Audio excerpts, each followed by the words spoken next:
What's good, YouTube? Today I'm going to be showing you how to download and use OBS Project. OBS Project is a free screen recorder. It stands for Open Broadcaster Software, and I'm currently running version 0.656b. This is completely free and just great. You can get it at www.obsproject.com. Some pros of this. It's not a very demanding screen recorder. You can run it in the background and still have good performance on games or any other programs that you want to run. It's also fairly easy to use once it's learned, and it gives you a lot of options. You can record, I'd say, anything you want. You can make a lot of, I'll show you, with sources, you can record almost anything. A window, an entire monitor, a specific image or text, or even specifically a game. You can even use a video capture device such as a webcam. Just a great thing to have.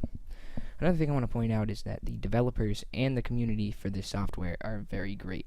I've been on the forums multiple times to look up issues or questions, and everything I wanted to know was there and answered. They're also very constructive and helpful. Some cons, not many. I've only found really two.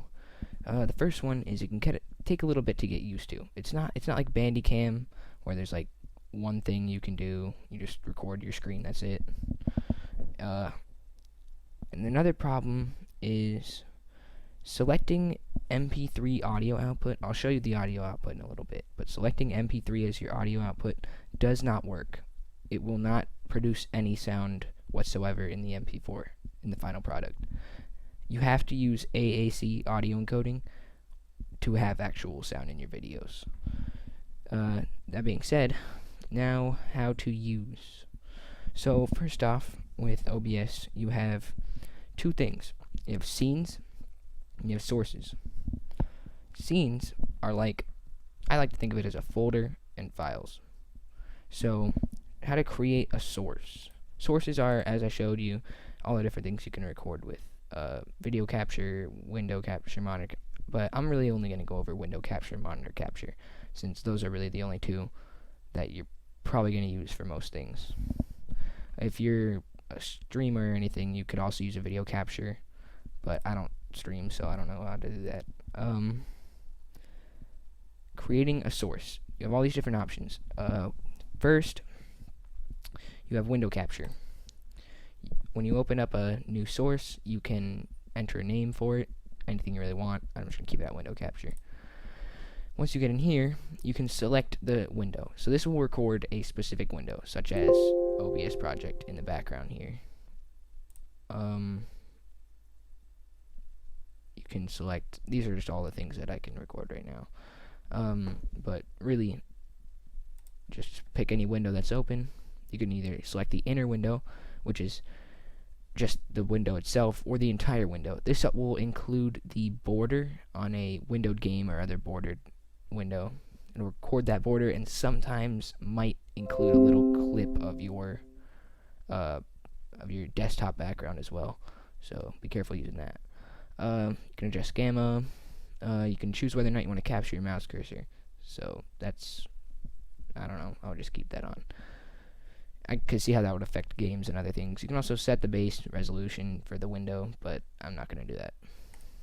So once you do that, you have that. I'm also going to show you how to create a monitor capture. This will basically, it's what I'm doing right now. It captures everything on the specific monitor. So you can name it whatever you want again. Monitor, you can select the monitor that you want. So monitor 1 or monitor 2. It's the same thing as before. Capture mouse cursor, gamma settings, other things. You don't really have to mess with all this stuff. So there's that. So really, you only want to record with really one source at a time. Notice how if I preview this, it's not showing the window. It's only showing the monitor capture because that's the first one and the last one I set up. So stop the preview. You have to check one or the other to really get anything. So moving on to scenes. Scenes are really simple. You can just create more than one of them. Name it scene 2. scenes, you can add more sources. So like if you want to have different kind of scenes that record different kind of things, you have one for streaming games, one for recording tutorials, or whatever you want to do. You can create multiple scenes that hold several sources specifically for that scene. It's really simple, easy to use. Once again, another useful thing to know. If you ever want to edit a source specifically without deleting it and making a new one, you can always right-click it and then press Properties, and then you can get all the stuff again and change them. Moving on to settings. I'm not going to go over all the settings. I'm just going to go over a few most useful ones. General, you don't really have to change it unless you want anything other than English. Encoding. The only thing I would recommend changing here, well, for streamers, if you want to change your bitrate, it'll tell you, if you have too much of a bitrate, it'll tell you right here, bitrate too high while you're recording or something, if you're having a lot of like lag or issues. But really, I haven't had any problems with that so far. So, only other thing is, I believe the default is AAC, but don't ever pick MP3 because it doesn't work at the moment. I don't know why. I mean, I don't know. They might update that or change it, but for now, the MP3 does not work with the MP4, which is really weird, at least in my experience. Next, you can do broadcast settings. You can have, the default is live stream. So right now, if I click start streaming, it'll stream to the streaming service of my choice, which you can change if you have any of these downloaded or anything. You can also browse. You can put all this stuff, change it. Some of them, like if I click on Twitch here, it'll tell me that I have to change some stuff. You don't actually have to do anything except for click optimize here, and it'll automatically change what it needs to change. So, but I'm not going to use that for now. Another thing is if you don't stream and you just want to record, you can just do file output only. Then it'll just put it to the folder of your choice. Really simple. Next thing, your video adapter, base resolution. You can also choose the resolution downscale if you don't want to have like HD and you don't want to be like lagging in games. You can drop the resolution downscale. Audio. You can change different outputs, inputs, stuff like that. Hotkeys. This is the only thing I really use this for, is if you don't want to record your voice all the time, you can use push to talk and have multiple ones and muting options. And for broadcasting, start recording, stop recording, set hotkeys, so it's easier to access that. Advanced, if these are presets here.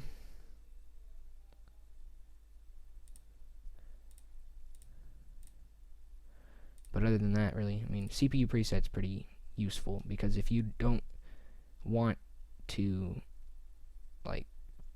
if you want to have a better quality image, you can set it to like one of these here, and it'll change the quality of the stream or the recording, so that you it'll give it a higher quality, but it'll cost your CPU more. However, very fast, super fast. No, very fast is like the best of both worlds. You have good performance and good recordings. So I would recommend keeping on that, unless you have a really beefy build. That's pretty much it. You guys can change all the stuff that you want here, but for now, that was just the simplest stuff that I could think of that you might want to change. So, to record, you can preview what's going to be recorded or streamed here by clicking preview stream, then you can stop the preview. Or you can start recording by pressing this button. Other than that, that's pretty much it. See you next time.